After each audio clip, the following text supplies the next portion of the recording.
Bienvenidos a este episodio del podcast Ambientados, nuestro proyecto de educación ambiental.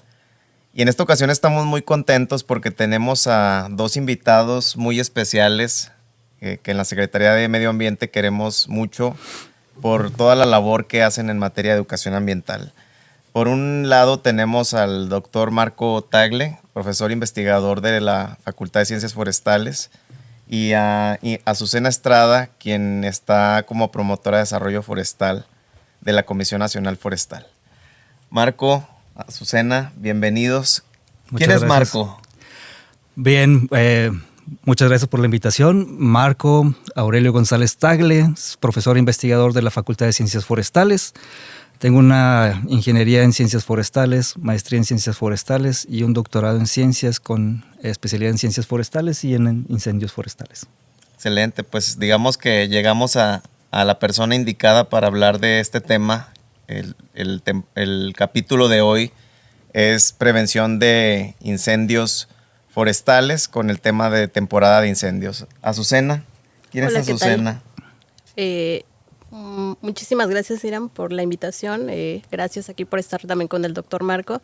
Azucena Estrada, actualmente titular de la Oficina de Representación de CONAFOR aquí en el estado de Nuevo León. Tengo una formación académica en ingeniería forestal y me he dedicado un poco al tema de restauración por más de 7 años. Y los últimos años he estado trabajando en el tema de incendios forestales.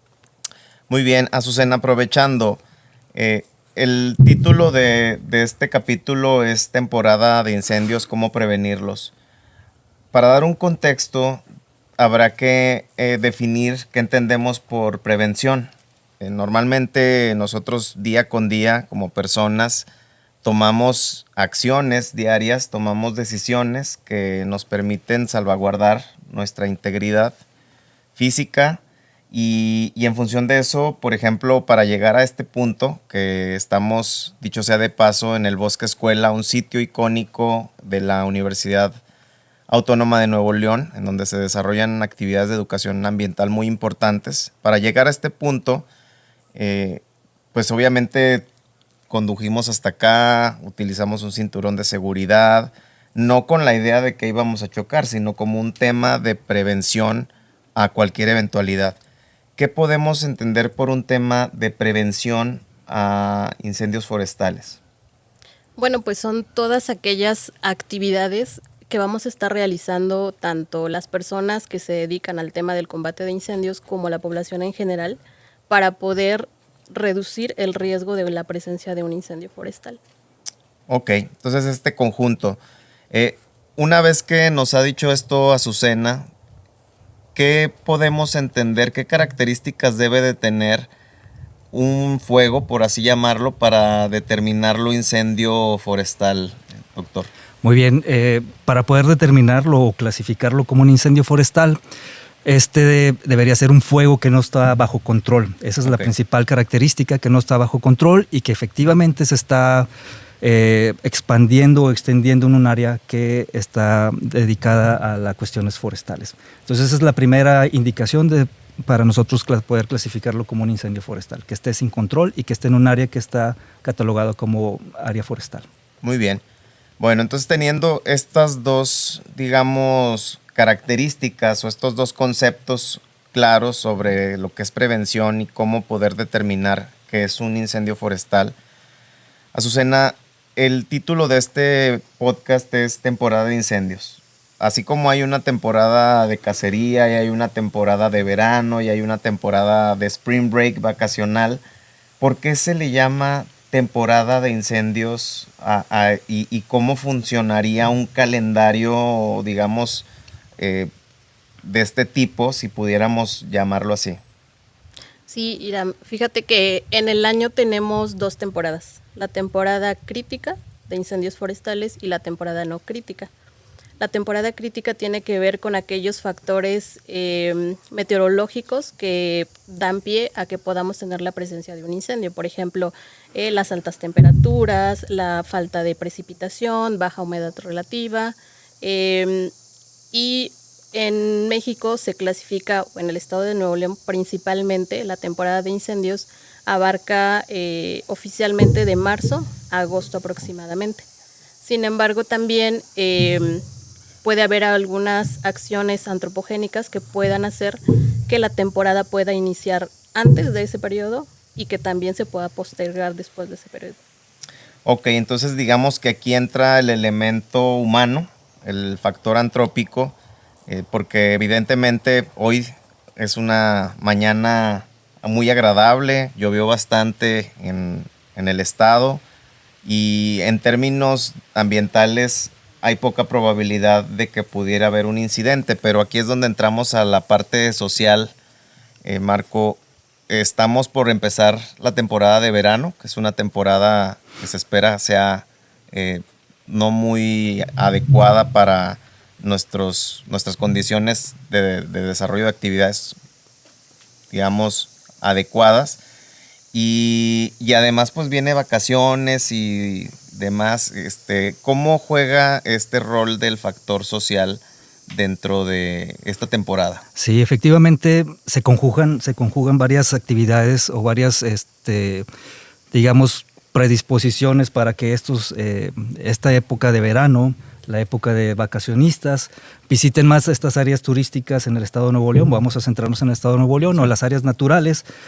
Y eso trae consigo algunas veces algunos descuidos que pueden potenciar la aparición de un incendio forestal en estas áreas. Entonces, como mencionaba Susana ahorita, las condiciones climáticas en el verano son favorables para la propagación de los incendios forestales, más una presión externa a estos bosques, por ejemplo, estas áreas donde la gente en la temporada de vacaciones visita, pues agrega un componente extra a esta peligrosidad o a esta repentina suceso de un incendio forestal en nuestros bosques. Entonces se conjuga esta etapa de incendios, de peligrosidad, vacacionistas, y es por eso que las acciones de prevención están enfocadas también en este periodo crítico de incendios forestales. Acabas de decir una parte importante, acciones de prevención enfocadas en este periodo crítico. Eso nos hace pensar, ¿habrá que estas acciones de prevención se desarrollan únicamente, Marco, en la temporada de incendios, o cómo deberíamos hacer las actividades de prevención? Obviamente podemos hacerlas durante todo el año, y eso es la manera más efectiva, más, digamos, que tiene mayor éxito. Y las actividades que se realizan dentro de la temporada crítica son diferentes a las que se realizan en la temporada no crítica. Entonces, digamos, en la temporada crítica son más reactivas también, dependiendo de si hay un incendio forestal o si está ocurriendo un incendio. Son más reactivas, son de otro tipo, más enfocadas al combate y la no extensión del incendio forestal o la no expansión.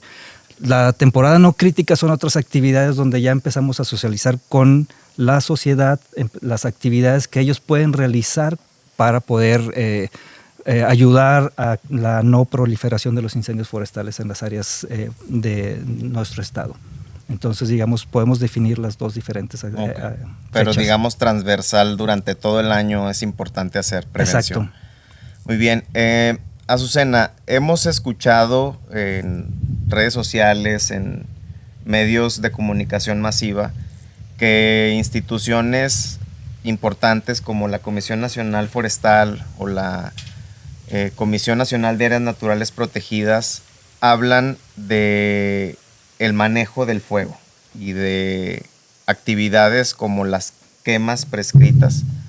Entonces, ¿cómo podemos entender esta, digamos, dicotomía en la que por un lado llamamos a la prevención de incendios para evitar fuego en los ecosistemas, pero por otro lado también por medio de especialistas hacemos uso del fuego para prevenir incendios forestales? ¿Pudieras explicarnos cómo esta, digamos, encontronamiento entre estos dos discursos? Sí, yo creo que socialmente hemos catalogado el fuego como, o lo asociamos a una situación o algo malo, ¿no? A un fuego malo. Pero realmente el fuego manejado nos puede servir para muchas acciones, incluso para prevenir un incendio forestal. Entonces, en la Comisión Nacional Forestal precisamente realizamos como parte de nuestras actividades anuales actividades de uso del fuego como son las líneas negras y las quemas prescritas. Entonces, solamente que estas actividades las realizamos fuera de la temporada crítica, o sea, cuando no existen estas condiciones meteorológicas. Justo lo que nos decía Marcos, Así una es. parte de... Que no nos dé pie y no haya ningún riesgo de que al usar el fuego se pueda propagar y se nos pueda convertir en un incendio forestal, que era lo que comentaba el doctor Marco, que sea un fuego sin control. En este caso sería un fuego controlado y el objetivo de una quema prescrita o del uso del fuego sería la reducción de el material combustible. Ok. Azucena, nos hablas del material combustible. Sabemos que para que haya fuego en cualquier lugar, no solamente en una zona forestal, pues requerimos de 3 factores, ¿no? Este famoso triángulo del fuego, que es el combustible, el comburente y lo que es el oxígeno, que prácticamente lo tenemos en todos lados. Correcto. Y evidentemente la ignición o la chispa. Entonces, Azucena nos habla de este combustible. ¿Cómo está catalogado estos 3 factores? ¿Cuál es el comportamiento de por qué es una etapa más crítica en términos de carga de combustible, en términos, cómo pudiéramos mitigar o prevenir estos aspectos en el bosque, en una zona forestal? Sí, esa es una pregunta bastante interesante, Iram. Digamos, las cargas de combustible son el factor principal que va a determinar el comportamiento del fuego en un área en particular. Para conocer ese comportamiento hay que hacer inventarios de combustibles. Eso es solo una de las actividades principales, primordiales para apoyar en las tomas de decisiones para el momento que se combate un incendio. Entonces, ¿cómo va a ser el comportamiento en un área particular? ¿Qué carga de combustibles tenemos? Tenemos una carga de combustibles elevada, tenemos diferentes tamaños de combustibles también. Hay combustibles que se encienden muy rápido, pero al mismo tiempo terminan de combustionarse muy rápido. Y hay unos que son combustibles muy pesados, que tardan más tiempo en encenderse, pero una vez que están encendidos mantienen esa reacción. Y esos son los que nos causan mucho problema porque son los que pueden causar un incendio de mayores magnitudes, con mayor perjuicio en una área forestal. Entonces, la carga de combustibles es lo que tenemos que definir para poder catalogar o buscar acciones para el combate de los incendios forestales. Y esa es una parte importante del triángulo del fuego. Como bien lo mencionabas ahorita también, tenemos la parte de la fuente de calor y el oxígeno que está presente, ¿verdad? Claro. Entonces, tenemos que, el único factor de nosotros podemos incidir es en la carga de combustibles y obviamente tratando de evitar que alguien lleve esa fuente de calor hacia los bosques. Marco, ahorita que hablamos de combustibles y que hablábamos desde un inicio de cómo llegamos aquí a este punto a través de vehículos, para muchas personas que vivimos en las ciudades, pues el combustible para nosotros es las gasolineras, ¿no? Correcto. Entonces, ¿cómo pudiéramos explicarle a estas personas que nos están viendo, que agradecemos que estén acompañándonos y sintonizándonos en Ambientados? ¿Cómo podemos explicarle que pues acá no necesariamente estamos hablando de gasolineras, ¿verdad? ¿Qué entendemos por un combustible? Sí, los combustibles son todos aquellos, por ejemplo, ramas, conos de los pinos, acículas, todo el material que cae al suelo proveniente de la vegetación. Entonces, ese es un combustible que nosotros conocemos como material leñoso, que está en el suelo del bosque, y ese es el material que está primordialmente disponible para la combustión. Entonces, esa es la carga de combustibles.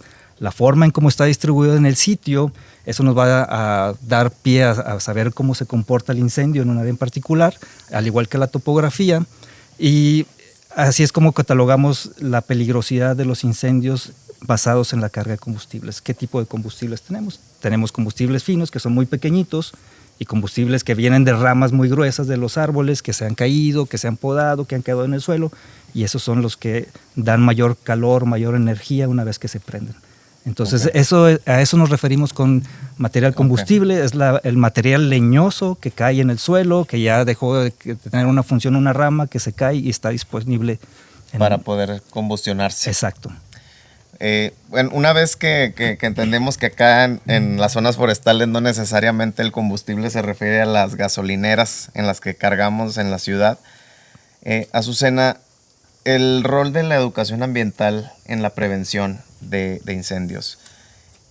Ustedes que trabajan mucho con brigadistas, con personas en campo, con estos que llamamos primeros respondientes en caso de una eventualidad de un conato de incendio, ¿qué es lo primordial o cómo se vive un proceso de capacitación, de educación con la gente, particularmente de las zonas forestales, rurales, en donde ocurren lamentablemente estos incidentes? Bueno, yo creo que con los propietarios de los terrenos forestales, así nos referimos en la CONAFOR, los propietarios o los poseedores, creo que son los primeros que están conscientes primero del valor que tienen sus recursos y de que tienen que estar realizando acciones previo precisamente a la temporada de incendios forestales. Algunas de las actividades que ellos realizan pues son cosas muy sencillas como la limpieza, por ejemplo, de los caminos o la rehabilitación de alguna brecha que en algún momento se haya realizado precisamente para frenar la continuidad de los combustibles. Entonces, lo que nosotros hacemos en la Comisión Nacional Forestal es tener brigadas de comunitarias, ejidales o municipales, a las que capacitamos en temas sobre todo de que para poder realizar las actividades preventivas, pero también para poder realizar el combate de manera segura. Entonces, creo que las comunidades son las más conscientes un poco de que tienen que realizar actividades previas a que se nos presente para evitar de alguna forma que se les queme su casa prácticamente, ¿no? Sí. O sea, su patrimonio. Así es. Esa preocupación. Muchas gracias, Azucena.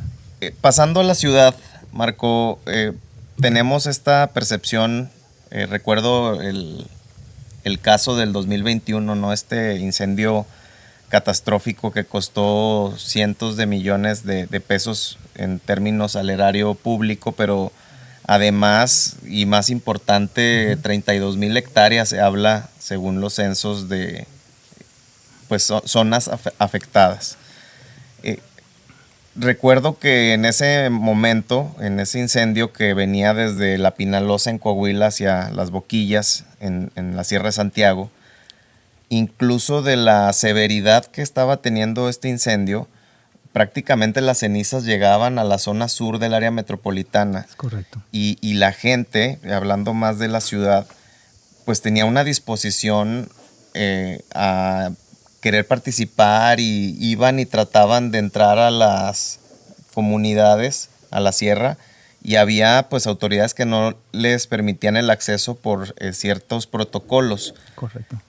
En términos de lo que nos platica Azucena, de cómo las personas se preparan en el tema, digamos, durante todo el año, que son los poseedores de las tierras en las zonas forestales, ¿cómo es esta comparativa del lado, cómo la educación ambiental y la sensibilización a estas personas que tienen una buena voluntad de participar en estos momentos catastróficos? ¿Qué lectura tienes sobre este paradigma de las personas y esta voluntad a la acción, y qué educación ambiental deberíamos de estar haciendo para ellos para enfocar de manera positiva su apoyo? Sí, esto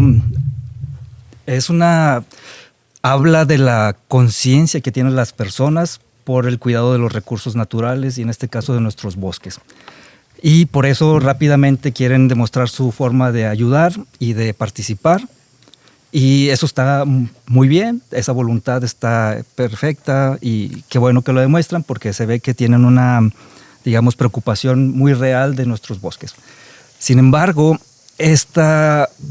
la gente, como decía Azucena en estos momentos, la gente que vive en el campo tiene una capacitación muy particular para poder atender estos incendios de manera, como decían los primeros propietarios, son los que están ahí al pie de los incendios, tratando de combatir.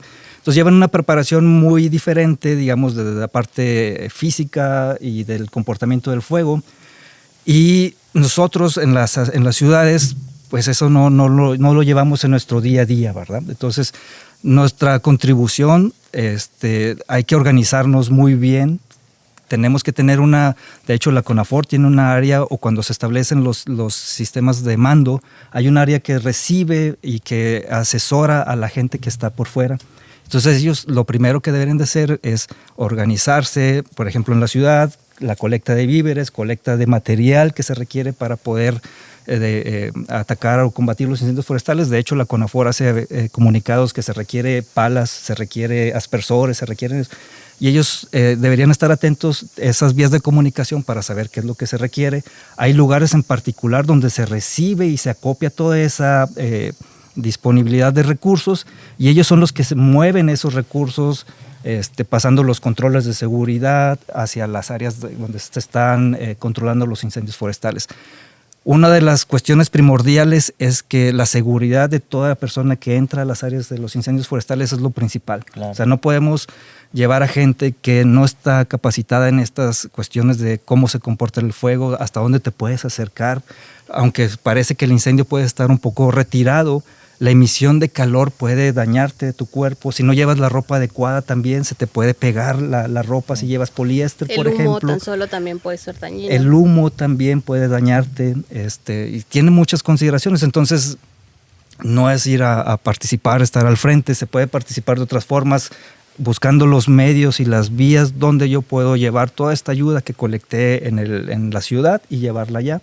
Entonces, hay que buscar esa vía de comunicación para poder hacerla más efectiva y hacerla llegar de manera pronta, efectiva. También se realizan los registros de cuántas palas están recibiéndose, cuántos agua, víveres y todo. Sí, digamos, encauzar ese apoyo que tiene la ciudadanía. Exacto. Y esa preocupación por ver literalmente nuestro patrimonio arder, ¿no? Entonces, por un lado tenemos la zona rural en donde estas personas que habitan y que son los propietarios de las tierras, pues tienen que tener cierta capacitación, porque ellos sí entran al combate directamente una vez que ocurre un incendio, pero estamos trabajando para que en lugar de eso haya prevención con esto que tú nos comentas: brechas cortafuego, líneas negras, cremas prescritas, todo esto que nos platicaste.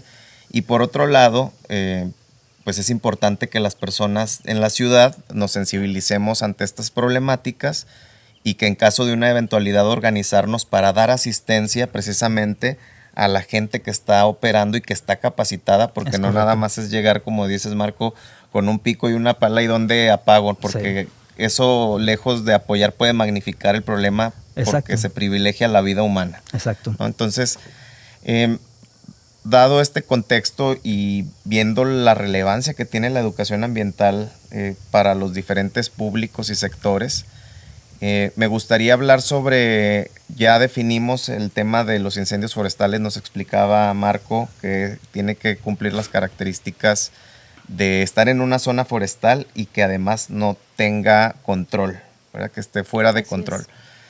Azucena, recientemente en los primeros días del mes de marzo, recordarás una serie de eventualidades de incendios por toda la ciudad, siendo uno muy preponderante el de la zona de García, pegado a Santa Catarina. Justamente ayer teníamos un incendio muy importante en la zona de Cadereyta, contenidos en la ciudad.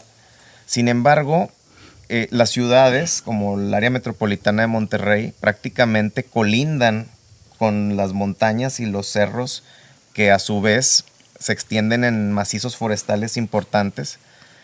¿Cómo podrías tú platicarnos pues, la forma de la vinculación que tenemos como ciudadanos urbanos, y cómo, si pudiéramos nosotros desde la ciudad incluso originar un incendio forestal, y cómo se le llama esto, cómo funciona, cómo se atienden esas distinciones de incendios pues en general, ¿no?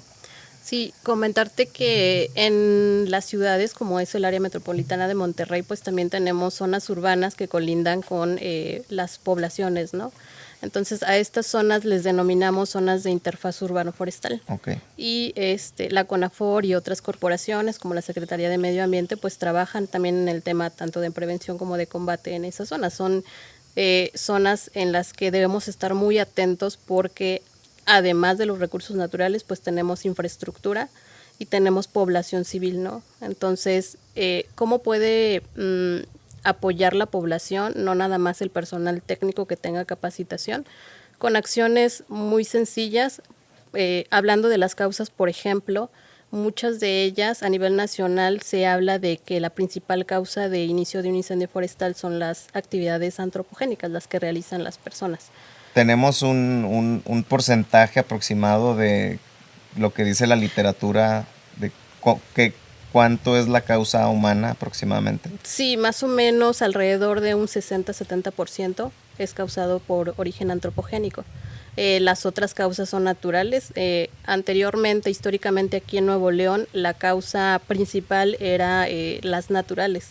Generalmente aquí se nos incendiaba por las tormentas eléctricas a causa de rayos, pero últimamente sí hemos tenido una gran cantidad de incendios por actividades humanas. ¿Cuáles son las más frecuentes? Por ejemplo, el hecho de que se haga una fogata y no se tomen las medidas adecuadas alrededor de la fogata, y generalmente o no se apagan bien o se sale de control y bueno, genera un incendio.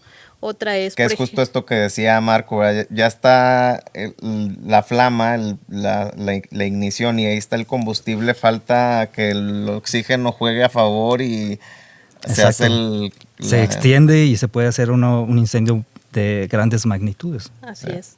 Sí, otra de las causas, por ejemplo, es a causa de los fumadores. Uno va fumando en un área que hay combustible disponible y tira su colilla de cigarro todavía encendido y pues ahí también se nos puede provocar un incendio. Comentaba con el doctor Marco también que hace poco tuvimos uno o dos incendios en un municipio del norte que se ocasionó por algunas actividades que estaban realizando algunos trabajadores en la carretera. Con las herramientas pues hubo unos chispazos, había combustible al lado y había las condiciones, había una alta temperatura, cantidades de viento muy fuertes, velocidades de viento muy fuertes, mayores a 30% kilómetros por hora, y eso hizo que hubiera un descontrol y se iniciara un incendio.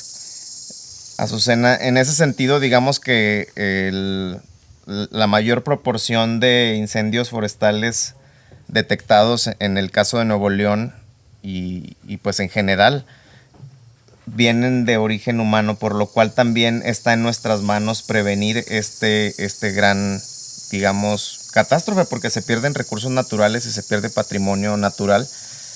Y por otro lado, también nos platicabas respecto a las diversas causas, ¿no? O las fuentes de origen.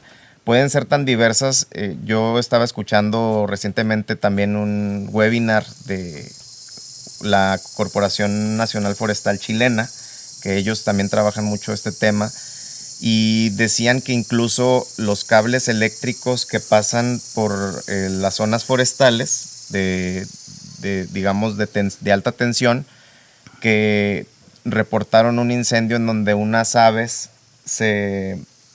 pues digamos, pararon en estos sitios, se combustionaron por la carga alta de voltaje y cayeron a donde había combustible y entonces son cosas inesperadas que pues al final de cuentas son temas muy diversos como pudieran ocurrir estos incendios.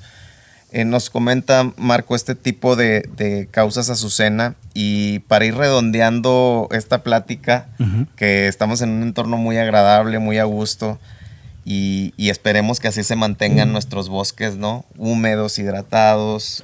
Obviamente hay procesos naturales en temporadas que pues tiene que ocurrir otro momento, otras situaciones del tiempo. Pero para ir redondeando, ¿cómo podrías tú recomendarle a las personas que pudieran tomar acción para que con este cambio de paradigma y de percepción del fuego pudieran tomar acción para para mitigar y prevenir los incendios forestales, Marco? Sí, creo que una de las principales actividades que, por ejemplo, los que viven en las zonas urbanas es la recreación, ir a áreas como estamos aquí, al aire libre, que Al uno observatorio, que camina. están aquí invitados a que vengan de la Exacto. Universidad Autónoma. Exacto, entonces son áreas que están, pues, te desestresan, ¿verdad? Entonces, si vas a participar en un recorrido, te gusta hacer senderismo, pues hay que tener algunas precauciones básicas para poder evitar los incendios forestales, como por ejemplo, si llevas bolsas con comida o algo así, tu basura que generes, tus desechos, hay que llevárnoslo y retirarlos del área de los bosques, no dejarlos en lugares en el área libre. Si quieres tener mucho cuidado con los residuos, ¿verdad? con los residuos que sí, exacto, los residuos que puedas generar cuando vas a una visita, hay que llevárnoslo. No dejarlos en el bosque porque eso puede generar también este tipo de combustible que no está en el área. También si vas a tener una fogata en un área particular que está en una interfaz urbano-forestal, pues hay que tener sus cuidados, tener que tener limpio las áreas alrededor de las fogatas, no tener esa disposición tan cercana con los combustibles forestales. Entonces hay una serie de acciones básicas que a lo mejor dices, pues sí es cierto, ¿verdad? No se me había ocurrido, pero son muy sencillas y que ayudan a proteger el bosque de una manera tan efectiva, ¿verdad? Si vives en un área urbano forestal, pues en algunas áreas se recomienda que pues alrededor de tu sitio, de tu predio, pues empieces a hacer una limpieza también de los materiales combustibles pequeños, los empiezas a limpiar, los puedes juntar y disponer en algún lugar que esté que rompa esa continuidad de combustibles hacia tu propiedad también. Entonces, esas acciones te ayudarían a prevenir y cuidar también tu patrimonio, tu área donde estás en la interfaz urbano-forestal. Entonces, tener en cuenta esos pequeños detalles cuando vas a hacer senderismo, cuando vas a hacer recreación, llevar residuos, no generar residuos en el bosque y no evitar uso de fogatas innecesarias también. Claro. Y obviamente si hay alguna persona que fuma, pues tratar de no hacerlo, y si lo haces, pues tener que apagarlo todos muy bien, cuidados. Tener todos los cuidados, ¿verdad? Entonces, no es imposible tener una persona cuidando a todas las personas que están allá claro. Haciendo senderismo. Entonces, mucho de esa responsabilidad recae en uno mismo. Entonces, hay que tener esa conciencia de que yo podría eventualmente, si no tengo esos cuidados, generar un incendio. Y si están las condiciones adecuadas, estás en la época donde está la sequía, hay vientos fuertes. Esta época crítica que comentan exacto, ustedes. Pues se puede magnificar o potencializar el efecto de un incendio forestal. Gracias, Marco. Azucena nos comenta sobre estas acciones que apelan a la conciencia de la gente, ¿no? A la buena voluntad y a digamos, la buena disposición de no dañar nuestros recursos naturales. Digamos que es un delito generar un incendio considerando esto que tú nos comentas, porque por un lado está la parte, digamos, de conciencia, pero estamos hablando también de términos que incurren en aspectos legales, jurídicos, que protegen a nuestro entorno. Es un delito hacer un incendio o iniciar un incendio forestal, aunque sea de manera, pues como comenta Marco, a lo mejor no es de manera, digamos, intencionada, ¿verdad? Con eso, para ir cerrando, y si nos puedes dar también ya un mensaje final en función de eso. Sí, comentarte que efectivamente sí es un delito causar un incendio forestal por los daños que se causa al medio ambiente. Los años que tarda en crecer un bosque, pues es una gran pérdida, ¿no? Para poder recuperarlo, pues se van a pasar muchísimos años, 30 o 40 años, ¿no? Entonces, en México el uso del fuego está normado por la norma 015, Semarnat Agricultura 2023, que va enfocado no a prohibir el uso del fuego, sino más bien a hacer manejo del fuego. Y actualmente en el estado de Nuevo León también, como parte derivado de los incendios de altas magnitudes que tuvimos desde 2021, 2022 con Matacanes, 2023 con el Pajonal en Santa Catarina, el gobierno del estado se dio a la tarea de poner una veda del fuego, es decir, pues sí, no hacer uso del fuego en la temporada crítica, ¿no? Donde hay condiciones salvo para aquellas personas que tienen la capacitación para hacer uso del fuego y como parte de actividades preventivas. Entonces, yo los invito a que podamos realizar las acciones que comenta el doctor Marco, que todos podemos llevarlos a cabo. Y si tenemos un incendio forestal, también yo le solicito a la población que nos informe de inmediato, lo más pronto posible. La línea de la Comisión Nacional Forestal está a las 24 horas del día. El teléfono es el 800-737-0000 o el 911. 911, que es ya muy conocido para, digamos, poder nosotros avisar, ¿no?, la ciudadanía en general sobre alguna circunstancia que pudiera parecer problemática en nuestro entorno. Claro. Pues esto ha sido un capítulo más de Ambientados, en donde buscamos que personas especialistas que trabajan directamente en las problemáticas, pero también en las soluciones de carácter ambiental, puedan compartir con nosotros su conocimiento, su experiencia, y los invitamos a que definitivamente sean ciudadanos conscientes, a que visitemos desde luego todo el patrimonio que tenemos en Nuevo León, pero que lo hagamos de una forma responsable y desde luego pues para seguir teniendo estos espacios tan prístinos, tan hermosos, tan llenos de energía que nos regala nuestro estado. Esto ha sido un capítulo más de Ambientados. Los invitamos a que sigan las redes sociales de la Facultad de Ciencias Forestales, Marco, de la CONAFOR, si las pueden mencionar, y pues un mensaje de despedida para las personas. Sí, las redes sociales de la facultad nos pueden buscar como Facultad de Ciencias Forestales. Estamos en Facebook, en Instagram, en Twitter o en X ahora. Ahí tenemos muchas cápsulas informativas acerca de los bosques, de las acciones que realiza la facultad. Y pues la facultad es una buena opción para la gente también que quiere conocer los espacios naturales, que quiere especializarse, por ejemplo, en el área de incendios forestales, en el área de conservación, restauración. Las puertas están abiertas, somos una muy buena opción en el estado para Además, en Linares, pueblo mágico, ¿verdad? Exactamente, estamos fuera del área urbana también, que es más tranquilo, y pues los invitamos a que nos sigan en las redes sociales, con mucho gusto. También si tienen alguna duda o pregunta, pueden dejarlo ahí. Nuestro personal está también atento a las redes y contesta, y también lo puedes dirigir hacia un especialista en algún tema en particular. Muchas gracias, Marco. Muchas gracias por la invitación. Azucena. Sí, también muchísimas gracias, Irán, por este espacio, porque yo creo que para poder reducir la superficie afectada en el estado es importante tomar acción y tomar acción todos. Entonces los invitamos a que se puedan informar también en nuestras redes sociales de la Comisión Nacional Forestal. Estamos en todas las redes sociales y también contamos con cursos de capacitación para personal que quiera realizar acciones de combate a incendios forestales o también acciones preventivas. Pues las invitaciones están para venirnos a estudiar a Linares o seguirnos capacitando con la Comisión Nacional Forestal. Por nuestra parte, en Ambientados seguiremos llevando difusión e información en materia ambiental.